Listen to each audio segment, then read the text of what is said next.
ఆలోచనలు ఉన్నాయా? మళ్ళా నేను చెప్పగలుగుతారా? నేను చెప్పింది యాజ్ ఇట్ ఈజ్ మీరు చెప్పాలి. సరేనా? సిద్ధమేనా? ఓకే. మొదటి టాపిక్ ఎవరన్నా హోంవర్క్ చేసుకొని వచ్చారా? చదువుకున్నారా ఈ సబ్జెక్టు? అయితే నేను బ్రీఫ్ గా చెప్తాను. చెప్పిన తర్వాత మీరు ఏదైనా అడిగితే సమాధానం కూడా చెప్పాలి. చెప్తారు కదా? ఓకే. మొదటి సబ్జెక్ట్ వచ్చి మనకు వనరుల గురించి మనకు ఒక చిన్న కథ. మోనా రాజు తమ ఇంటిని శుభ్రపరుస్తూ వాళ్ళ తల్లితో గడుపుతా ఉంటారు. అప్పుడు ఈ బట్టలు, పాత్రలు, ఆహార ధాన్యాలు, దువ్వెనలు, తేనె సీసా, పుస్తకాలు చూడండి. వీటిలో ప్రతి ఒక్క దానికి ఉపయోగం ఉంటుంది అనింది. ఎవరు? మోనా చెప్పింది. అందుకే అవి ముఖ్యమైనవి. ఇవి అన్ని కూడా వనరులు అని ఎవరు చెప్పారు? అది అయిన తర్వాత వనరులు అంటే ఏంటి అని రాజు వాళ్ళ అమ్మని అడిగాడు.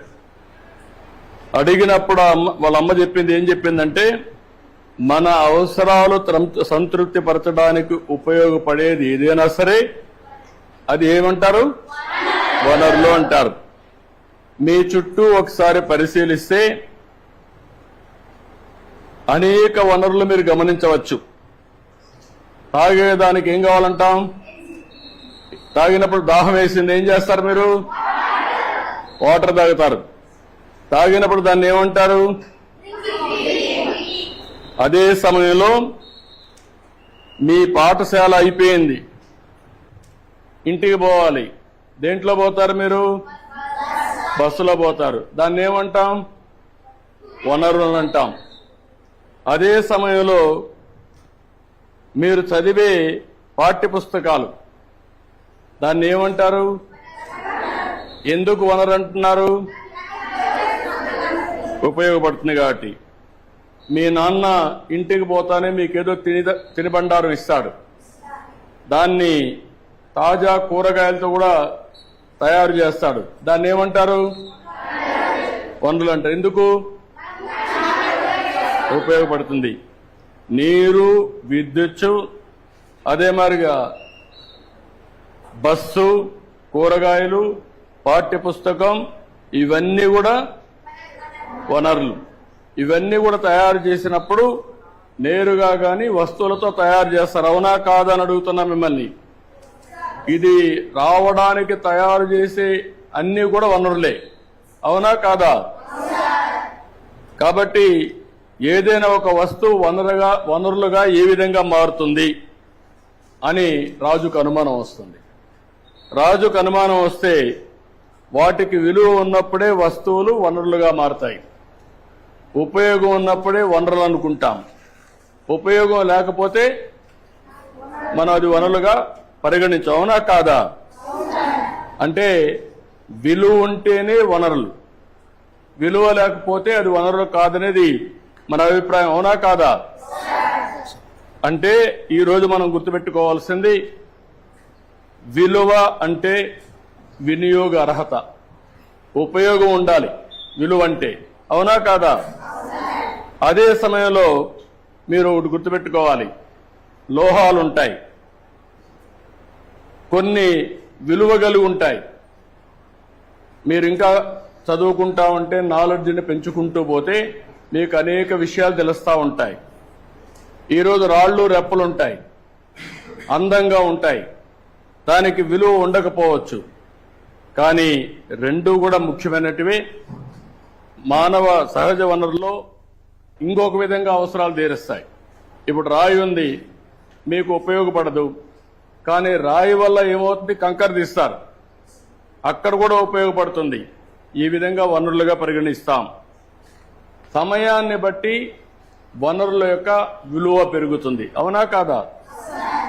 ఈ విషయంలో మీరు ఒకసారి చూస్తే, మీ ఇంట్లో ఒకరుంటారు, మీ ఊర్లో ఆయుర్వేద మెడిసిన్ చేస్తూ ఉంటారు, కానీ దానికి విలువ లేదనుకుంటాం. కానీ దాన్ని పేటెంట్ చేసి దాన్ని కానీ మార్కెటింగ్ చేయగలిగితే ఆటోమేటిక్గా కోట్ల వేల కోట్ల రూపాయలు వస్తాయి. దానికి కావాల్సింది తెలివి కావాలి, పేటెంట్ చేసుకోవాల్సిన అవసరం ఉంది. అంటే దీన్ని బట్టి మీరు అందరూ ఆలోచించుకోవాల్సిన పిల్లలు సమయం, సాంకేతికత అనేటి వస్తువుల్ని వనరులుగా మార్చి రెండు ముఖ్యమైన అంశాలు రెండు. ఇలాంటివి మనం ఆలోచించినప్పుడు మీరు చాలా సమస్యలు చూస్తూ ఉంటారు, సమాజంలో చాలా వనరులు చూస్తూ ఉంటారు. ఆ వనరుల్ని మీరు నెక్స్ట్ లెవెల్కి తీసుకపోతే దానికి కావలసింది జ్ఞానం కావాలి, చదువు కావాలి, ఇన్నోవేషన్గా తయారు కావాలి. అప్పటికే దానికి విలువ పెరుగుతుంది. వనరులు అనేటివి 3 రకాలు ఉంటాయి. సహజ వనరులు. ఈరోజు కొండలు ఉన్నాయి, మీరు సృష్టించారా? ఎక్కడి నుంచి వచ్చాయి? నేచురల్గా వచ్చాయి. ఈరోజు నీళ్లు ఉన్నాయి, ఎక్కడి నుంచి వస్తున్నాయి? నేచురల్గా వస్తున్నాయి. ఇవన్నీ ఏమంటారు? సహజ వనరులు. రెండోది, నీరు నుంచి కరెంటు తీస్తాం, అవునా కాదా? నీరు నుంచి పంటలు పండిస్తాం, దాన్ని ఏమంటారు? Man made. ఇవన్నీ మానవ నిర్మిత వనరులు. ఇవన్నీ ఇంకొక పక్క మానవ వనరులు. ఇప్పుడు మీరు అందరూ ఉన్నారు పిల్లలు, రేపు పెద్ద అయినాక మీరు ఇండస్ట్రీ పెడతారు, కొన్ని వేల మందికి ఉద్యోగాలు ఇస్తారు. అంటే అన్నిటినీ శాసించేది మానవ వనరులు. మానవ వనరులు మీ విజ్ఞానాన్ని పెంచుకుంటే ప్రపంచంలో ఏదైనా మీరు సాధించే అవకాశాలుంటాయి. ఈరోజు మీరు ఒక పని చూస్తే సహజ వనరులు ఏమేమి చెప్పండి? ఏమేంటి? మీరు గాలి పీల్చుకుంటున్నారా? గాలి ఏంటి? అది సహజ వనరులా ఏమన్నా కొంటున్నారా మీరు? నదులున్నాయి, ఇంకో పక్క నేలలున్నాయి, ఖనిజాలున్నాయి. ఇవన్నీ కూడా సహజ వనరులు. ఇవన్నీ ప్రకృతి మనకు ప్రసాదించిన వరం, అవునా కాదా? దీన్ని ఫ్రీగా మీరు ఉపయోగించుకోవచ్చు, అవునా కాదా? అదే మరిగా సహజ వనరుల్ని స్థూలంగా పునరుత్పాదక కాని వనరులుగా విభజిస్తాం. అంటే ఏంటి మీరందరూ ఆలోచించుకోవాలి. పునరుత్పాదక వనరులు అంటే ఏంటి? వాట్ ఈజ్ అంటే దీంట్లో నుంచి మనం ఇప్పుడు ఉదాహరణకు మీ ఊర్లో ఈ మధ్య కాలంలో సోలార్ వచ్చిందా? సోలార్ దేంట్లో నుంచి కరెంట్ వస్తుంది? కాదమ్మా, సోలార్ ఎండ నుంచి వస్తుంది, అవునా కాదా? ఎండ నుంచి కరెంట్ వస్తుంది కాబట్టి కరెంట్ ఏమైనా అయిపోతుంది, ఎండ అయిపోతుందా? తెల్లవారితే ఎండ వస్తుందా లేదా? కాబట్టి దీన్ని ఏమంటారు? పునరుత్పాదక వనరులు, అవునా కదా? అంటే అన్ఎండింగ్ అన్నమాట. ఎంత కరెంటు కావాలన్నా ఉత్పత్తి చేసుకోవాలంటే మీ ఇంటి పైన మీరేం చేయాలి? సోలార్ ప్యానెల్ పెట్టుకుంటే దేనికి ఉపయోగించుకోవచ్చు? ఇంటికి వాడుకోవచ్చు. నువ్వు సైకిల్ కానీ ఈవీ సైకిల్ తీసుకుంటే ఏ మాత్రం తొక్కే పని లేకుండా ఇంట్లో నుంచి నేరుగా స్కూల్కి రావచ్చు, స్కూటర్ మారిగా, అవునా కాదా? అది పునరుత్పాదక వనరులు. పునరుత్పాదకం కాని వనరులు అంటే ఏమున్నాయి? మీకు ఒక ఐడియా ఉందా? అంటే ఒకసారి ఈరోజు కొన్ని వేల సంవత్సరాల నుంచి భూమిలో బొగ్గు వస్తుంది, అవునా కాదా? సహజ వనరులు వాయువు వస్తుంది, పెట్రోల్ వస్తుంది. ఇవన్నీ ఎక్కడి నుంచి వస్తాయి? భూమిలో నుంచి వస్తాయి.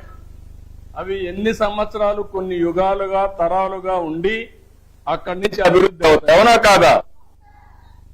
దీన్ని ఈ రెండు కూడా మనం గుర్తుపెట్టుకోవాల్సింది. ఇలాంటివన్నీ కూడా మీకు ఒక ఐడియా ఉండాల్సిన అవసరం ఉంది. ఇంకో పక్క మానవ నిర్మిత వనరులు అంటే మీరు మనం ఏం చేయగలుగుతాం అనేది గుర్తుపెట్టుకోవాలి. ఈ రోజు మీరు ఒకసారి చూస్తే ఇనుము ఉంది. ఇనుముకు కావాల్సిన రా మెటీరియల్ ఎక్కడి నుంచి వస్తుంది? ఐరన్ ఓర్ కావాలా? ఎక్కడి నుంచి వస్తుంది? భూమి నుంచి వస్తుంది. అక్కడి నుంచి ఇనుము తయారు చేస్తారు. దాంతో వస్తువులు తయారు చేస్తారు. ఏమేమి తయారు చేస్తారు? ఇప్పుడు మీ ఊర్లో ఇక్కడ ఉంది, అడుంది, అదేంటది? విండో పైన ఉండే స్టీల్ ఉంది, పైన వేశారు కదా, కనపడదు కదా. మీ ఇల్లు కట్టారు కదా, రోడ్లు వేస్తారు కదా, అదే మరి మీ బస్సులు ఉన్నాయి కదా, ఇవన్నిటికీ ఇనుము వాడుతున్నావా లేదా? దాన్ని ఎవరు తయారు చేశారు? మానవుడు తయారు చేశాడు విజ్ఞానంతో. అవునా కాదా?